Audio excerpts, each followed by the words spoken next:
So, happy Christmas. What is it? Christmas Eve. Oh my goodness.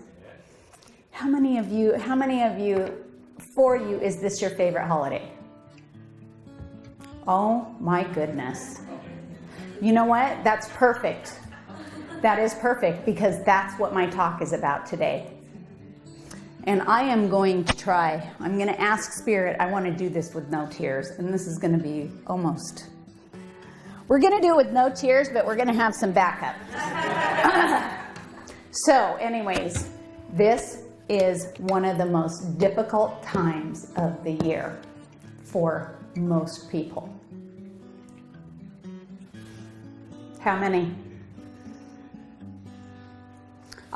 Coming from both ends of the spectrum, and when you have kids and you have little money and you want to give your kids everything you didn't have, and it makes it really hard, and you try to really decorate and make everything good, and you have very little presents to give, so my family knows when I have little to give, because that's when their presents are wrapped immaculately. I wrap them with this gorgeous bow and put candy canes all over them, but it makes it special, And then I have friends that have no kids, and they're the same. They're like, oh, this is the hardest thing. At least you have kids to make it special. At least you have kids to make it special. But then the people with the kids are going, but at least you don't have kids to worry about not giving them Christmas. So there's no comparison. And now there's people who have memories of Christmas as not being so good. If we got a tree at all, we got it the last week of Christmas because it was 75% off. You know what that does to a kid? Not knowing if they're going to have Christmas. And then, after all those years later, and all your family, and it's all about Jesus, it's about Jesus, it's about Jesus, and I love Jesus so much. But when I found out Jesus wasn't born on Christmas, my world collapsed. It did. I'm not even playing. I went home. I didn't even want to go back to church. I did not. You lied to me. Why would my parents lie? Why would the Bible? Why would everybody? Why? So I had to go find myself. And I had to say, it's not about the day that Jesus was born. It's about what he came here to do. They created it to sell things, I can't even think of the word of what it is right now, retail. So once again, I have to reinvent and discover what is the true meaning of Christmas? What is the true meaning of the birth of Christ? And I needed to separate the two so that I could find out how to be balanced and not overthink it. And I did. And then I found out, I know this is going to be really weird, but I was watching a show about it was Dirty Jobs. And they went to feed the reindeer. And come to find out, the guy on the job wore red, and everybody laughed at him and told him that you better know how to run really well because reindeer hate red. Again, the misconception of what was put out there. So I've had to do a lot of rebalancing and rethinking, and I'm just gonna give it to you the way I get it, and it usually ties together, so if you can stay with me. I've been doing a lot of studying. This year I've survived 2 major surgeries and a minor. I just had a full hip replacement on December 5th. Thank God for wonderful medical technology. Absolutely wonderful.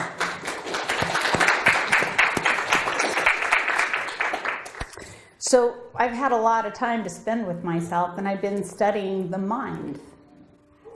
And we're always taught everything outward. How to treat people, how to be respectful, how to feel, how to touch, how to eat. Everything outward, nothing inward. Shouldn't we be taught that the most powerful thing in your world is to learn about your mind? How to train your mind, how to tell your mind to think. You know, I have done many lectures on what are you thinking about? Change your thinking, change your life. Well, you can change your thinking. Your thinking changes consistently all the time. Here's the reality.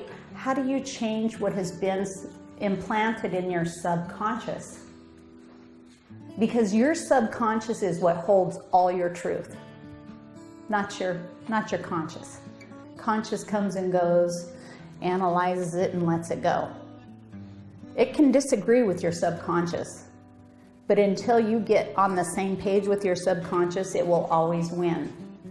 Now I'm going to go back to Christmas. The deep implanted hurts, disappointments, pain, loss, all of those things associated with the holidays. So then I go back to the mind again. And I'm learning, how is the subconscious created?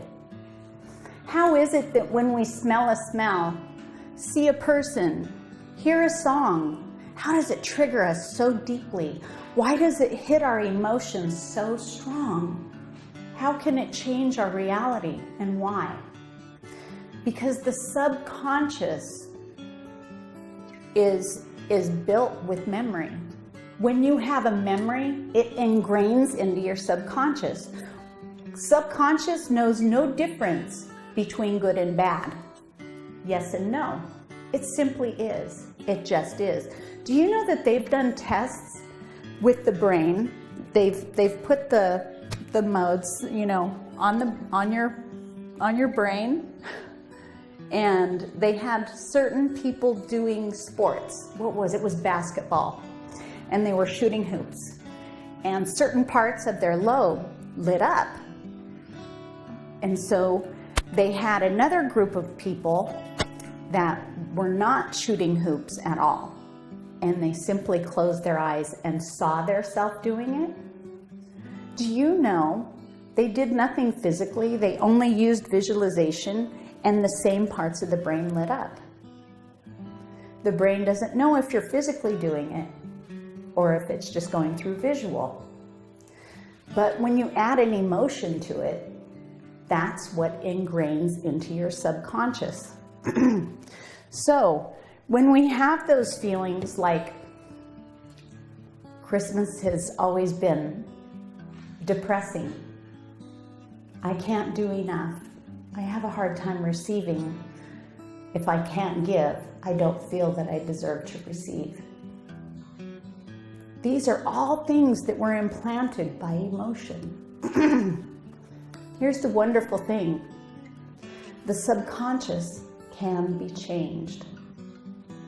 It can be reprogrammed. When you fall into that depression, into that state, we don't want to reach out for help because we're embarrassed, because we don't want to ruin anybody else's holiday. This is when you need people the most. This is when let your friends and your family surprise you. I wish I could say I am not shocked that only 2 people in here raised their hand when they said Christmas was their favorite holiday. It's a hard time. I already have 2 friends that have very young people that committed suicide in this month. And the thing is, we need more people to learn about the mind so we can offer these people the tools to retrain, change their subconscious thinking. We don't have to remain broken. We are the expression of God. We are creators. We create our reality. When we live in that thought, when we live in the past, when we live in the hurt, we're not creating. We're reliving. We're putting ourselves through what I call hell on earth. And that's when we pull in the most. And that's when we separate the most. That's when we feel we don't deserve. This is why church is important. This is why community is important. This is why friends are important. Do you know, randomly, isn't it wonderful isn't it kind of odd when you're having like the worst day ever and you get a random text from somebody and they say something so little, so minute, but yet it changes your entire day.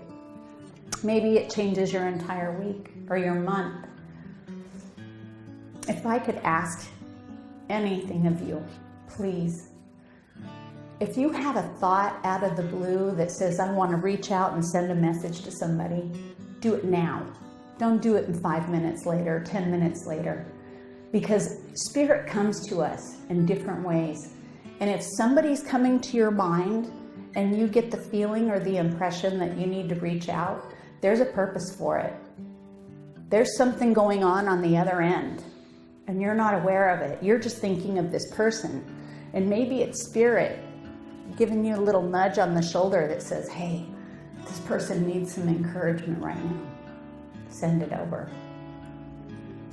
So I want to tell you something personal that, just, you know, when you hear things, when people say, we learn our most important lessons when things are the most difficult. I don't think that all of our growth comes from difficulty, but I do believe that if you think about what's going on and the hurt and the pain and the difficulty of it, you might miss what the purpose of it is. This is my year of understanding again what the purpose is, and I want to share my story with you. So, 2 years ago, no, let me go back a little further. When I first moved here, what was it? Oh my God, it's going by so fast. I came here 16 years ago from Hawaii, and it was a hard move because it was leaving Hawaii. So we got a cat, this crazy cat, Merlin, AKA Moomy Woomy. So Nohea, my son was in first grade when we got this cat. I'm gonna go forward. We've had 2 more sons since this time. So we're back to 2 years ago. Now my son who was in first grade is now 20. We have 11 and 12. This cat's been in their life their whole life. It was kind of a rough Christmas financially, but you know, we could have made it happen. We could have made ends meet. But guess who got sick? Moomy, Merlin. I had to sit my boys down. And I'm a real person. I don't hide things. I don't like locked doors, and I don't like secrets. I don't do it to my kids, and I won't accept it in my family. So we're very honest and open. When things happen, we sit them down and we talk to them, because this is also skill building for them as adults and parents. So I told my kids, I says, you know, I came back from the vet, and this is what we're up against. For all the money that is needed to keep our cat alive is what we have saved for your Christmas presents. It's a big adult decision, but I'm giving you that decision. Do you want Christmas, or do you want to try and save your cat? They didn't hesitate. Mom, we have Christmas. We have Christmas in our hearts. We have each other. We don't need the presents. Let's save Merlin. We spent the money, and on Christmas Eve, we had to put Merlin to sleep. They lost their Christmas and they lost their cat. And you know what? That was the most meaningful, wonderful Christmas of my entire life. I watched those little boys act like the most wonderful, loving young men ever. They didn't cry about their presents. We all came together and hugged each other and held each other. And I don't remember what happened, but there was a Christmas miracle that year. And they ended up, I think the older siblings came together and helped so they had a wonderful Christmas. I'll never forget that. So the year after that, God blessed me with this wonderful job. Everything was wonderful. We were able to give our kids everything they wanted, but Dad got cancer and diabetes. He lost a toe last year, but he also overcame cancer. And do you know that even though they had everything they wanted, it didn't mean anything because they had their dad? Another lesson. This year has been very difficult because of the surgeries and taking time off of work. And we all know how fast and efficient disability works, right? Awesome. Like, dude, a week before surgery, I had it all filled out and ready to go. I'm still waiting for it to be complete. So here we go. Nice Christmas, no income. So I sat my boys down. I told them, I says, you get one present this year. Make sure it's what you really want, because we're going to make sure we can do everything we can to get it for you. So we get presents for the littler ones and for the grandkids, of course, you know. But it's, like I said, they're wrapped really well. They're so beautiful. And they're taped really good, so it's going to take a long time to open it. But I sat them down and I explained to them, this is how it is this year. But I also reminded them of the year that we lost Merlin. And I reminded them of how proud I am to have such good kids, to have such good boys with such a wonderful outlook, and that they know that family is the most important thing. And that even though Jesus wasn't born on Christmas, Jesus is in our home always. There is no birth, there is no death. It is, and it's nothing but love. So it's been a very reflective time. You know, and sometimes we just have to cry. And we have to be alone. And it's okay, because that's the way the body works. And it changes things. But please don't stay there. Allow yourself to feel. Honor yourself. Honor your feelings. But don't forget who you are. Don't forget to put your hand up. And don't forget to say, I'm real. I suffer. Things aren't always great for me. But you know what? I'm strong enough that I can help you. And I'm brave enough that I can accept your help. Accepting love, accepting gifts, accepting food is not a weakness. That's a sign of strength. That's saying, I honor who I am. And I know that things aren't always great all the time. But I am love. And I can give love. Love costs nothing. But then there's receiving. How many of you have a hard time receiving gifts?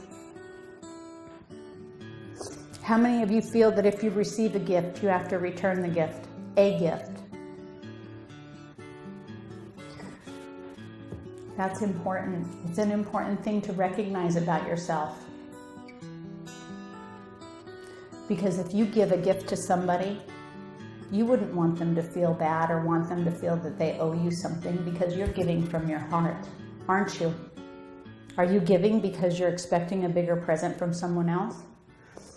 Then honor that in you. Honor that you are so special and so loved that someone thought about you enough to get something for you, no matter how big or how small. Why is it so hard for us to realize how amazing we are? Let me rephrase that. Why is it so hard for me to realize how amazing I am? It's because I'm not spending enough time meditating. It's because I'm not spending enough time putting my energy in another place. Do you see? It's all about vibration. When you are in that space, you're vibrating at a certain level.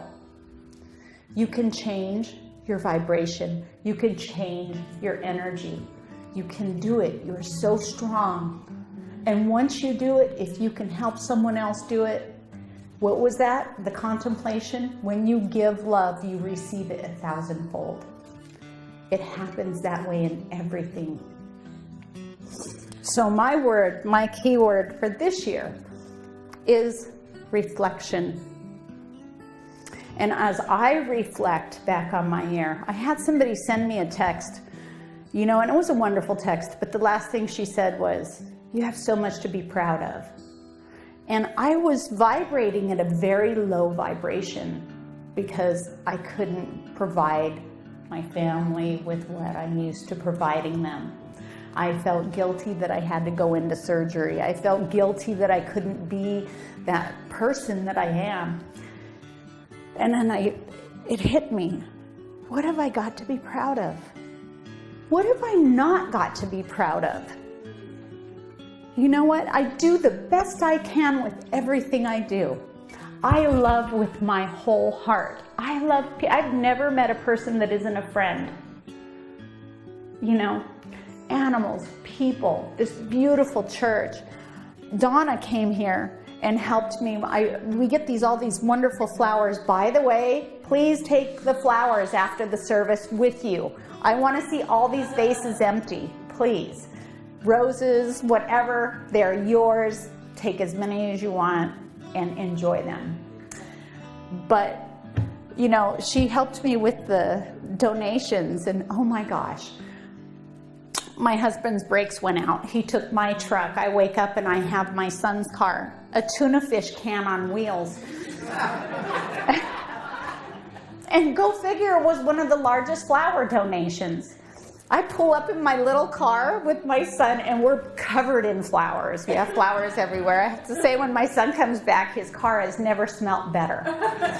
It's wonderful. But I have people that give so much to the church, to my life. I've built this. I've built this foundation. What do I have to be proud of? I am the aspect. I am the principle. I am God, the God that I am created in the image of, just like all of you. So I honor you, and I love each and every one of you. And please, don't hesitate to reach out, no matter how bad you feel, because sometimes we need somebody. And you are all so beautiful, and I wish you the merriest, happiest Christmas with the most abundant, healthiest, wealthiest year to come. Thank you.